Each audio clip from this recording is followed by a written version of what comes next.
nossa aula, nossa terceira aula, acerca do assunto por que os cristãos creem na Bíblia.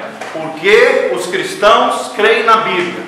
Em especial, nós estamos estudando o porquê os cristãos creem na Bíblia, principalmente a ênfase agora é o Antigo Testamento. Amém? Nós vimos na aula anterior que nós cremos no Antigo Testamento, nós cremos nas Sagradas Escrituras. Por quê? Porque Cristo cria no Antigo Testamento. Fala comigo. Cristo, o meu Senhor, o meu Salvador, acreditava, confiava, cria.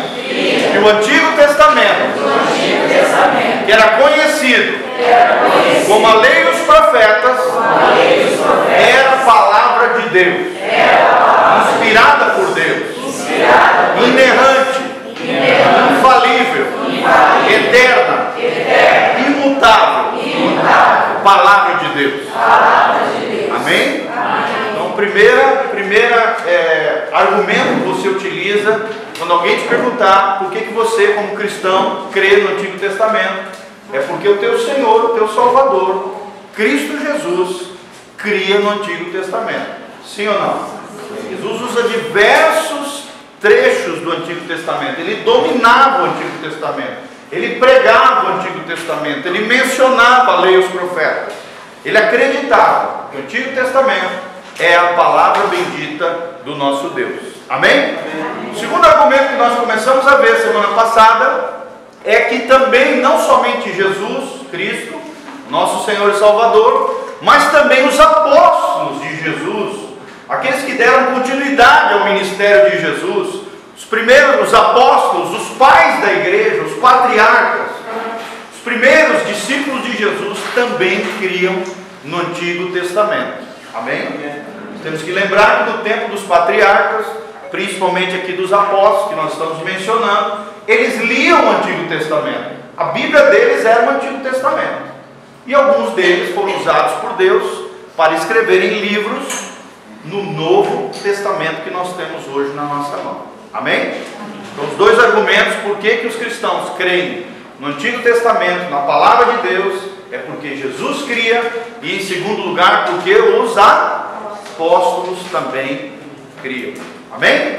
Nós terminamos aqui em 2 Pedro 1:21, que é o primeiro versículo, na página 27, segundo parágrafo, no final dele, é o primeiro versículo que eu gostaria de enfatizar aqui. 2 Pedro 1:21. Quem não tem o material tem que pegar aqui, ó.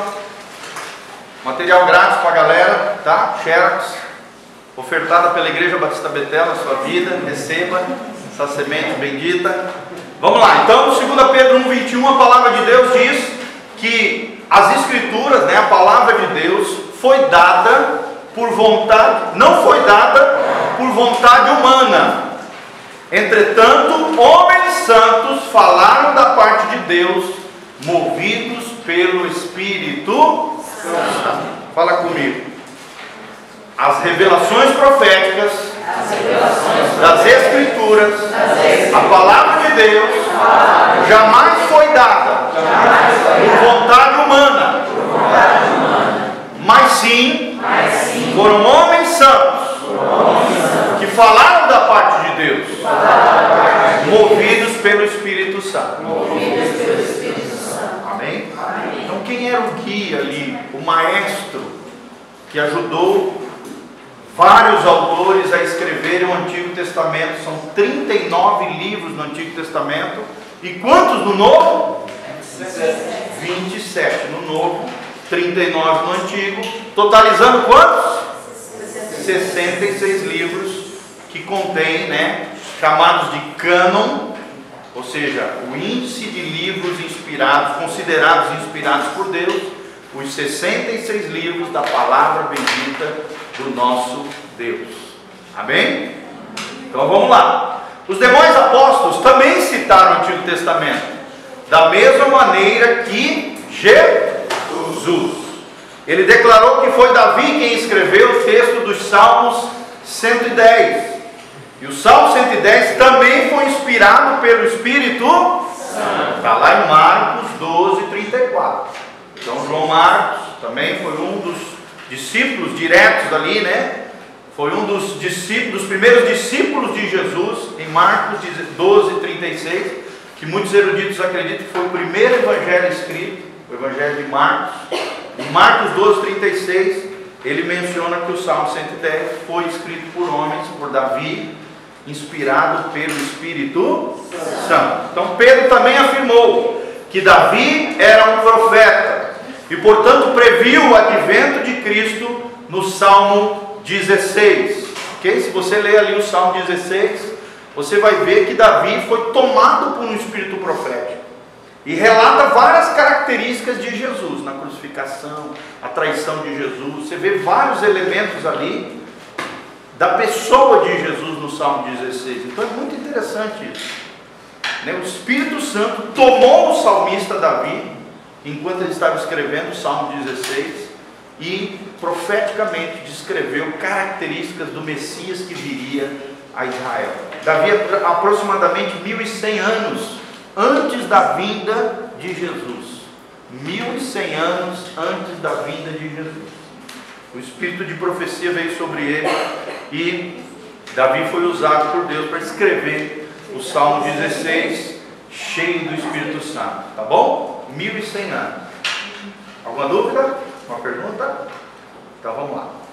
Paulo também citou o texto de Isaías 6, né? Aquele famoso texto que diz: eu vi o Senhor, né, assentado no seu trono, os anjos ali, né, adorando ele. Aquele trecho tremendo de Isaías 6, onde Isaías ali recebe, né, vê a sua pecaminosidade, a glória de Deus, e Deus fala: quem irá por nós e tal, a quem irei, quem enviarei? Ele fala, e ele assume ali a sua postura de profeta, coisa tremenda ali em Isaías 6. Também Paulo cita Isaías 6 e confirma que o Espírito Santo falara através do profeta. Amém? Falara através do profeta. Está lá em Atos 28:25. Paulo descrevendo isso. O autor de Hebreus também, que nós não sabemos quem é, talvez seja Paulo, talvez muitos eruditos também acreditam que talvez possa ser Apolo. Apolo foi um dos também primeiros discípulos de Jesus, foi muito influenciado pelo apóstolo Paulo, né? Foi um homem cheio do Espírito Santo, cheio das Escrituras. Ele era um judeu, daí se converteu, teve uma experiência com o Espírito Santo através do apóstolo Paulo. Talvez tenha escrito Hebreus, ninguém sabe o autor de Hebreus, é um autor desconhecido. Hoje eu até estava terminando de ler o livro de Hebreus, um livro extraordinário, mas bem complicado, complexo, porque tem vários elementos do Antigo Testamento. Então você precisa entender esses elementos do Antigo Testamento, o livro de Levítico, de Números, Deuteronômio, que daí ele vai trazendo e mostrando a supremacia do sacrifício, da obra, da vida e da pessoa de Jesus Cristo. O livro de Hebreus se resume a isso: mostrar que o Messias prometido a Israel era Jesus de Nazaré. Era e foi Jesus de Nazaré. Amém? Igual o Evangelho de Mateus. Mateus foi escrito para quem? Para os judeus. E revela o Cristo, Messias de Israel. Vocês se lembram disso? Nós falamos? Então é interessante ali, tá? O autor de Hebreus afirma o mesmo. Havendo Deus falado pelos profetas, abra lá comigo, Hebreus 1:1. Hebreus 1:1. Hebreus lá no final da Bíblia, Hebreus 1:1, vamos ler do 1 a 3, tá? Olha só o tema desse capítulo: a revelação de Deus.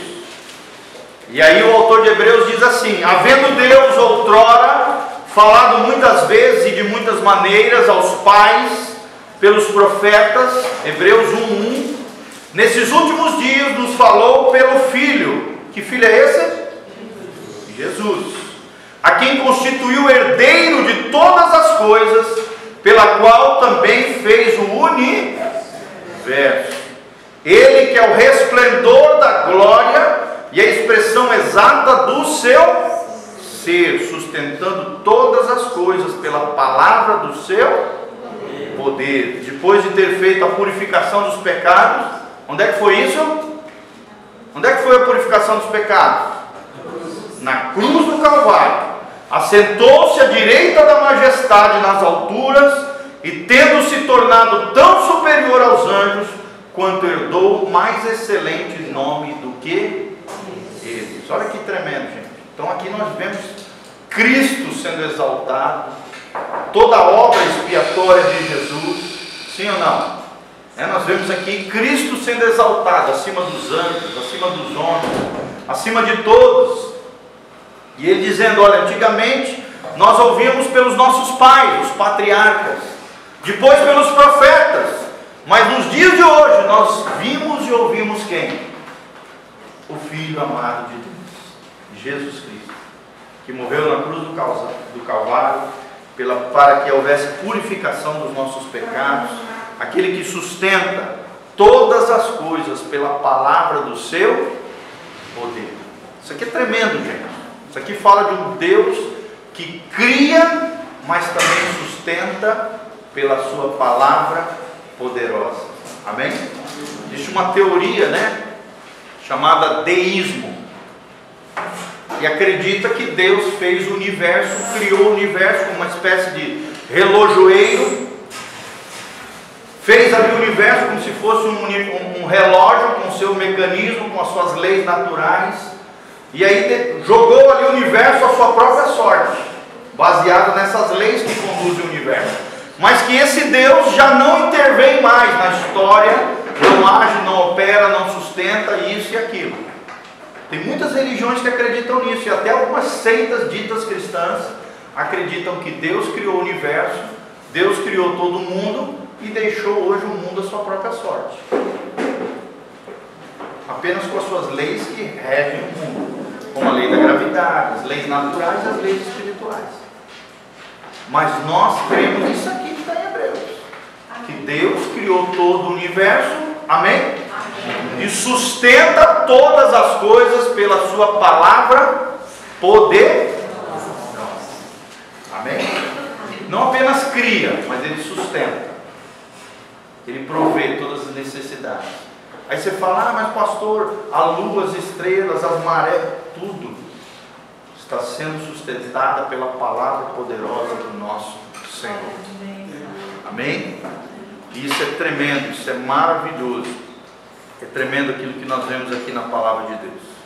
Vamos continuar então. A prova é cabal e satisfatória. Cristo e os apóstolos, a quem ele ensinou, aceitavam o Antigo Testamento como a palavra de Deus. Fala comigo. Cristo e os apóstolos aceitavam a palavra de Deus como verdadeira e confiável.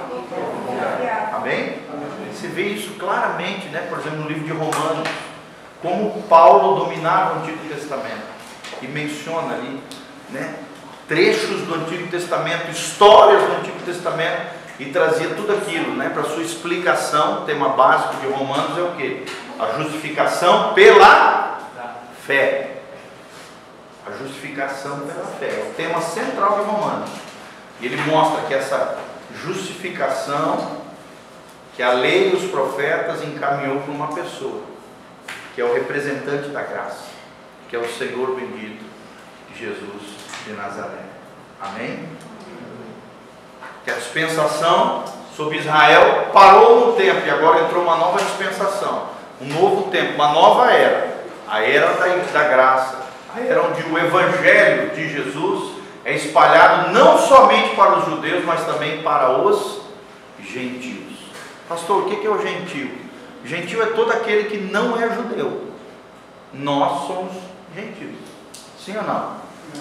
Claro que às vezes na Bíblia o termo gentio é utilizado como uma pessoa mundana, tá? Às vezes você vai ver, por exemplo, Jesus falando, se você puxou a orelha do cara, o cara não te ouviu e tal, considere-o gentil ou publicano.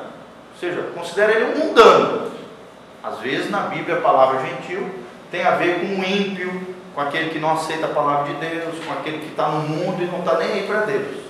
Mas geralmente nos contextos de Paulo, gentil representa essa gama de pessoas, de povos, línguas e nações, que não vêm da herança natural, da descendência natural de Israel, e que pelo Evangelho da graça foi alcançado pelo Evangelho de Jesus Cristo. Amém? Graças a Deus por isso. Amém? Nós somos alcançados pela graça e misericórdia do Senhor. Então vamos lá, notemos que os estudiosos da Bíblia não se valem do chamado raciocínio circular, ou seja, não provam a veracidade das Escrituras a partir das próprias Escrituras, né? Primeiramente, aceitam o Novo Testamento como um relato histórico, coerente da vida e dos ensinamentos de, fala comigo, vida e ensinamento de Cristo. Olha que tremendo, primeiro a vida, depois o ensinamento, tá? Então é muito importante. Às vezes a gente quer ensinar para os outros aquilo que a gente não vive. Não adianta nada, primeiro viva para depois querer ensinar os outros. O que esses escritos claramente são. Em seguida analisam os ensinamentos de Cristo, examinando a forma como provou ser Ele próprio a verdade e a fonte da vida eterna. Jesus é a verdade? Sim ou não? Ele é a fonte da vida eterna? Sim, a palavra de Deus revela isso, né? Todavia Cristo ensinou ainda que os 39 livros do Antigo Testamento, conhecidos, né, nós já falamos na aula passada, como Lei e os Profetas, eram a palavra de Deus revelada. Fala comigo. A lei e os profetas era a palavra de Deus revelada, verdadeira, inerrante, em seus mínimos detalhes. O que é inerrante, gente? Nós estudamos na lição anterior.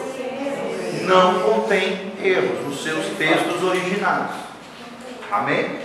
Lembrando disso, não contém erro os textos originais.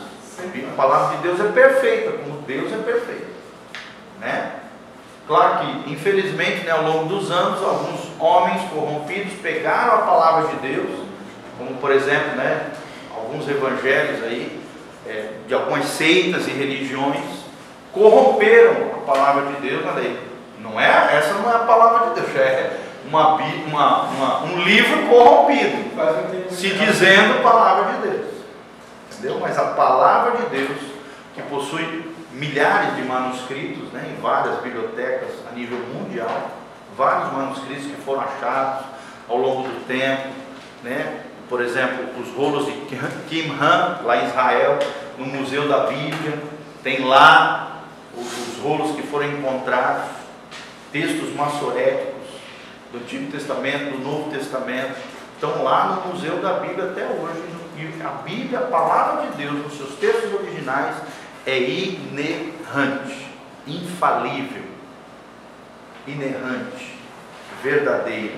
Amém? Amém? A essa doutrina, transmitida pelo próprio Jesus, chamamos inspiração verbal. Ou seja, Deus inspirou homens ungidos, homens santos, para escreverem, a partir desse direcionamento de Deus, dessa orientação divina, dessa inspiração divina, a palavra de Deus que nós temos hoje na nossa mão. A partir da sua autoridade, nós a aceitamos.